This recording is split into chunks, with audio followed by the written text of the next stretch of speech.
friends, welcome back to my channel again. I'm so excited because today I'm talking about my favorite books, well, some of my favorite books of all time, Sarah J. Maas's Maasiverse.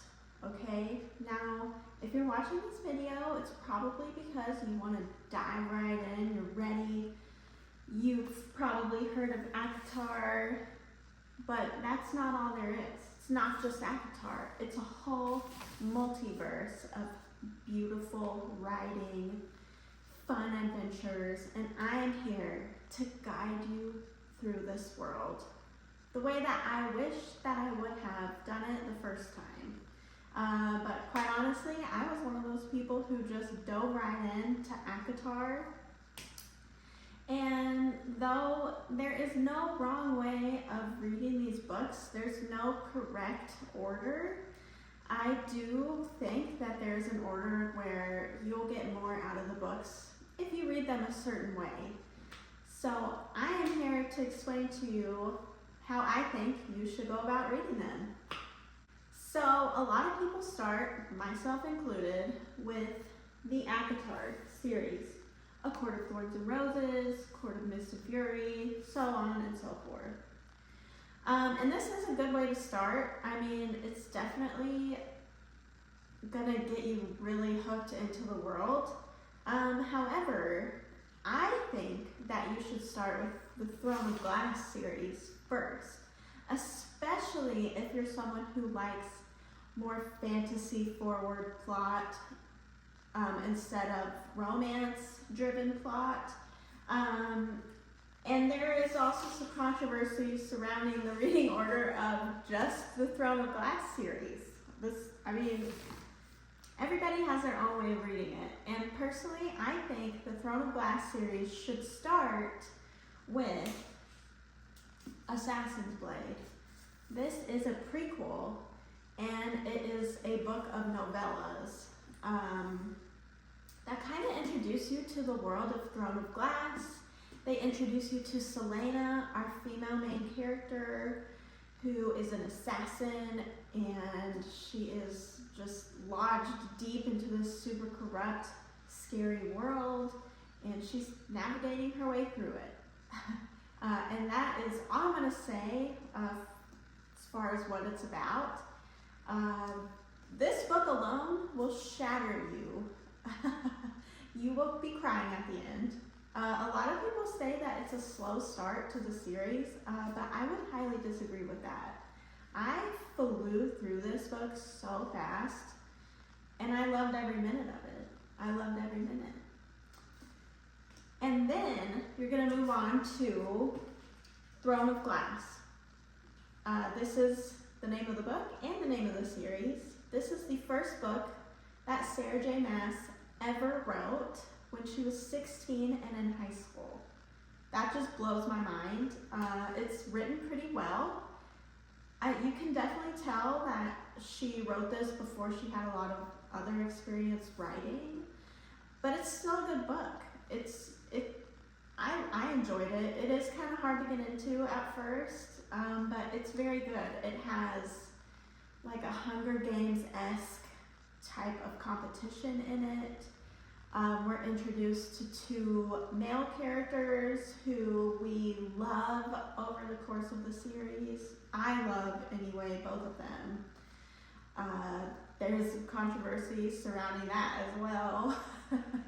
But yeah, I like both of them, Kale and Dorian. Yeah, and then we move on to Crown of Midnight. A lot of people also don't like this book, but honestly, this is one of my favorite books that she's written. Wild, I know, but hear me out, okay? There's a spooky library.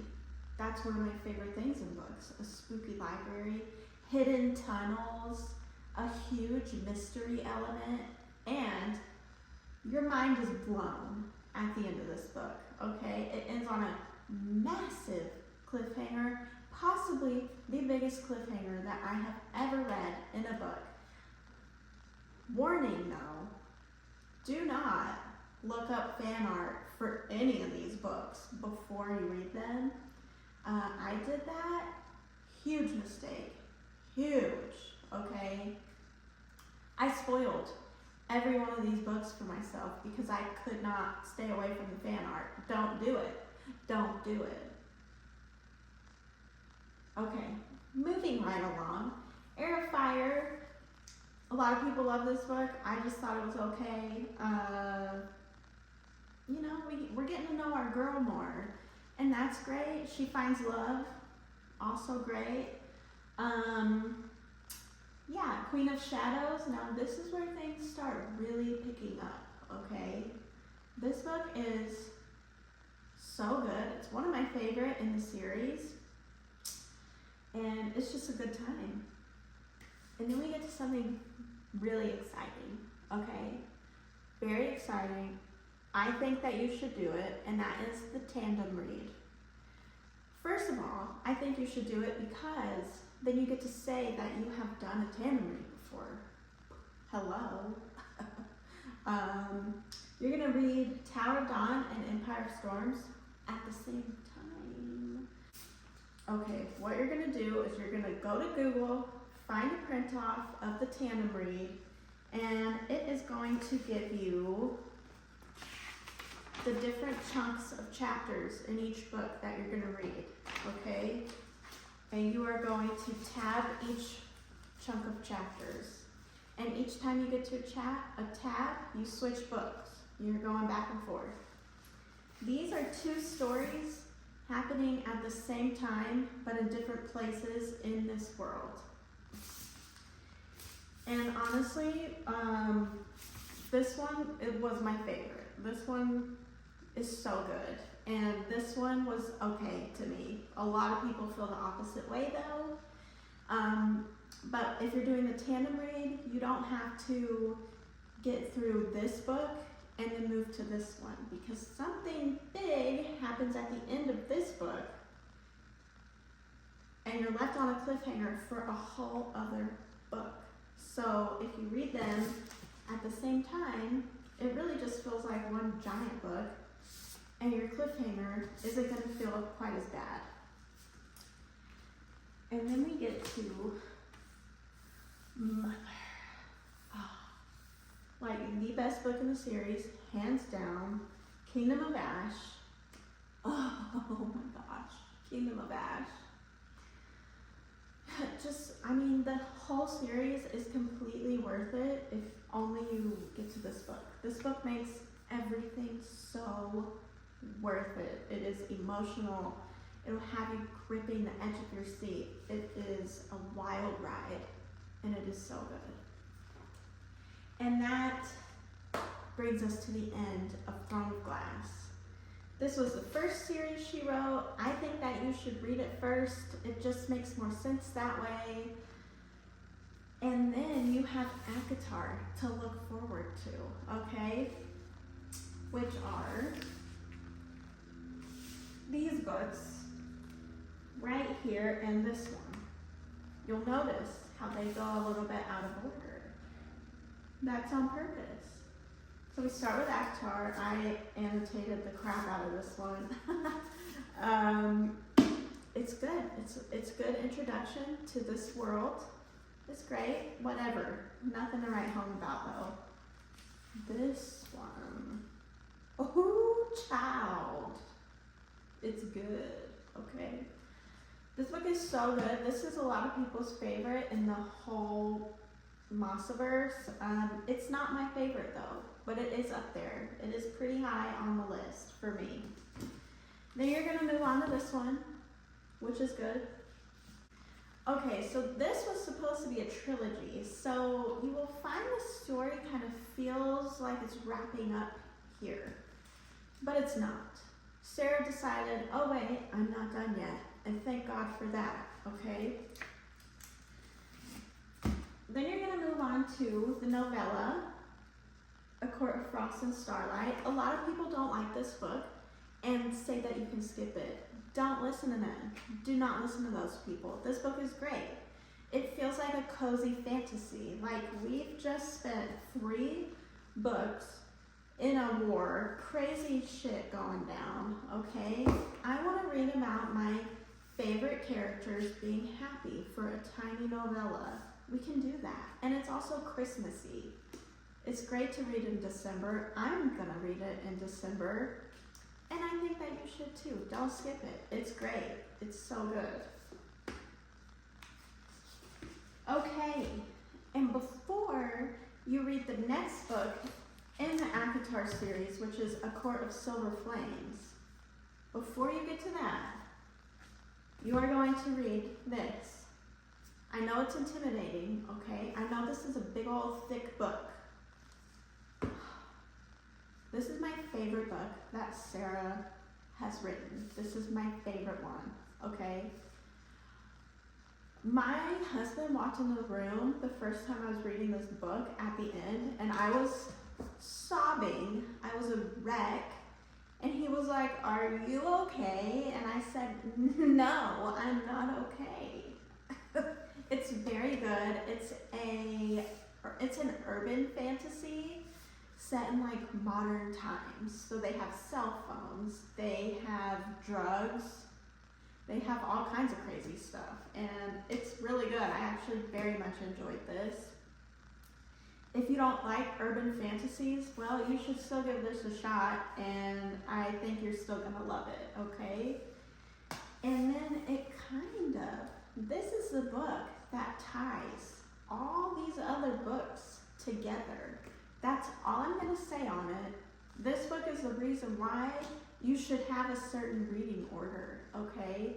Because after this book, you're gonna go into the next ACOTAR book, A Court of Silver Flames, and it's all gonna click to you, okay? Maybe not in this one, but they become intertwined slightly, just slightly.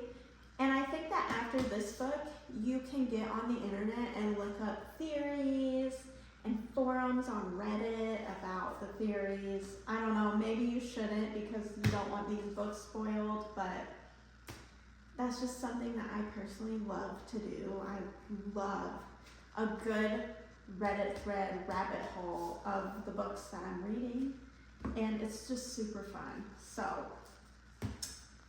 that's what I think should happen after that, and then you will move on to the rest of the Crescent City series, which is House of Sky and Breath. This book is just okay. Honestly, I don't love it. It's not my favorite. It might actually be my least favorite book that she has written. But it's still good. It's a thick boy too. But it's still worth it, okay? And then we move on to our last book, House of Flame and Shadow. Now, if you go into this book with expectations, you will probably be disappointed. So go into this book with zero expectations. That's what I did, and I loved it. I loved it so much. It's still one of my favorite books that she's written. I just had to go into it knowing that it's a Crescent City book, and that might not make sense to you now, but once you get further along in your journey, it's a big journey, you will understand. And with all of that being said, Sarah has announced that she is done writing her first draft of her next ACOTAR book. And I think that now would be a really good time for you to get started reading this world. If all you've read is ACOTAR, you should read Crescent City next and then Throne of Glass. That's what I think. I think all these worlds are going to end up tying together, and we're just in for such a fun ride, you guys. Oh my gosh. I'm someone who loves all kinds of books. My degree is in English, and I do think that there's room in the literary world for romantasy books and fantasy books like this. We don't need to be pretentious about it. This could be someone's introduction into the fantasy genre, and what a great introduction it is. And also, I'm on my soapbox right now, okay? If you've only read ACOTAR and you're upset that you need to read the rest of these books in order to read the next Avatar book that's coming out. What do you mean? You have to, okay? You get to read some of the best books I've ever read in my life, okay? This is a wild ride, a beautiful journey, and you shouldn't be complaining about it, okay? My rant is over. That's it for me today, you guys. I hope you enjoyed this video. Please give me a like and subscribe, and I will see you in my next one. Now I have to put all these books away.